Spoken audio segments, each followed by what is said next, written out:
Rabbi Chaim Vital says that one of the greatest gifts Hashem gives a person on a weekly basis or a daily basis is the opportunity to forgive somebody that hurt your feelings. Sometimes when people hurt our feelings or say the word the wrong way, or sometimes things just happen in the day that weren't planned in our minds. These things were not supposed to happen. We thought the day is going to look one way. It looks a whole different way. But a person has to learn how to give in, how to be humble, how to forgive one another, how to be mevatel. When you are mevatel, Hashem is giving you an opportunity to get beracha, to get shefa, to get an abundance of blessings and health and parnasa from HaKadosh Baruch Hu. Every time you have a chance throughout your day to forgive and to be humble and to actually tell other people, I'm mevatel you. Don't worry about it. I gave in. Everything is fine. You don't have a pada, you don't have a grudge on your friend, you are getting tremendous beracha, blessings at that moment. I want to share with you one story that I heard from Yitzchak Zilberstein with the power of forgiving.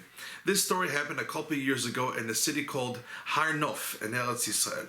At that time, it was political season in Israel. And usually when it's political season, unfortunately, sometimes it can be lashon hara between two separate groups and two separate miflagot, as they say, political parties that are running against each other in elections in Israel. Unfortunately, it can cause sometimes lashon hara. There were two neighbors in Har Nof that were really fighting with each other. It got so bad, the political argument, so much lashon hara, that their wives got involved and their children got involved, and then the blocks took teams, almost like color war, but it was almost like real, because it was real lashon hara. Lashon hara is pretty bad.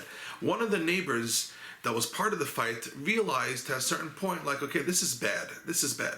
And he took upon himself, he was being brave, and he took upon himself that from now on, he's not speaking lashon hara, and he's not going to answer his neighbor. When he's going to come attack him and try to fight with him and start getting into a political fight and lashon hara, he's not going to answer back. He's going to be bolem et piv. He's going to close his mouth and not answer back. That's not an easy thing to take upon yourself, but this person was brave enough to do it.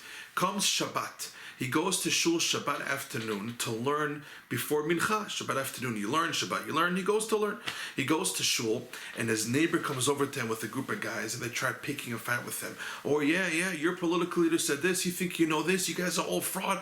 He starts attacking him, and the person who said over the story, the neighbor who took upon himself not to answer back when someone is trying to fight with him or make fun of him, he took upon himself to be quiet, and that takes tremendous kochot. That takes tremendous self-control not to answer back. He said at that moment he had so many ways how to answer his neighbor that came to fight with him in shul before mincha. He had so many ways how to answer back to him, but he controlled himself. And another guy is coming over to him and he says, is it true you said this? And they want to start fighting again, but he controlled himself to be mevatel, to give in, to be humble and not answer back, to be above the fights, to be above such people that want to fight back. He was being brave. He closed his mouth. Okay, not easy test, but he did it. He davens mincha. Afterwards, he walks home. As he's walking home, he sees his wife and his children down the block running towards him. And he thought to himself, what is going on? His wife and his kids run towards him and tell him, Mazel tov, we had an open miracle, we had a nes. What happened? This person recently built a balcony. This neighbor who controlled himself not to talk anymore, to fight back and to give in and be mevatel, he recently built a balcony outside his milpeset, outside his porch in his apartment in Israel. Now the people that built the balcony did not put the bars legally. According to the law, the space has to be a certain type of space so people cannot, God forbid, fall through the two bars on the balcony.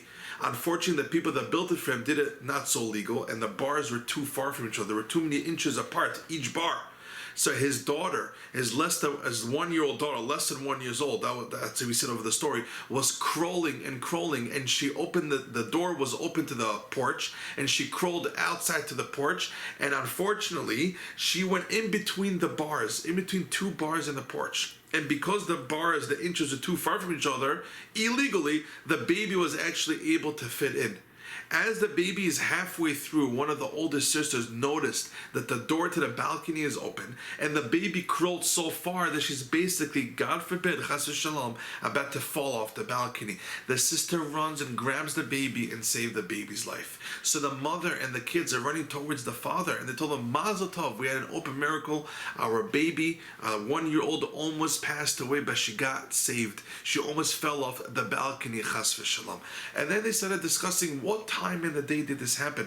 And as they figure out what the time that it happened that the baby was saved, they figured out that it was the same exact moment while the father, the neighbor, was sitting in shul and the other people came to pick fights with him. At that time, he was controlling his mouth. He was belemet piv, and he did not answer back his friend. Even though he had what to say, he took upon himself, I'm going to be mevatel.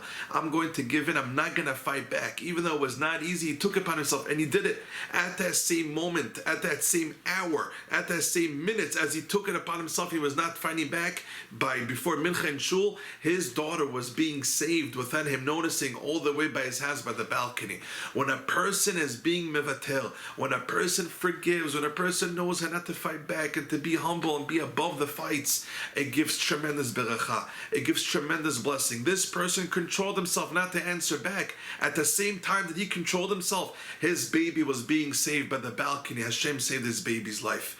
It's known that Rabbi Chaim Kanievsky said, I'll finish off with this, if you see somebody that's being embarrassed in public, or if you see somebody that doesn't answer back at fights and he's humble and he knows how to control his mouth and is being mevatel, go get a blessing from that person, because that person has tremendous beracha, tremendous blessings at that moment. Thank you so much for listening.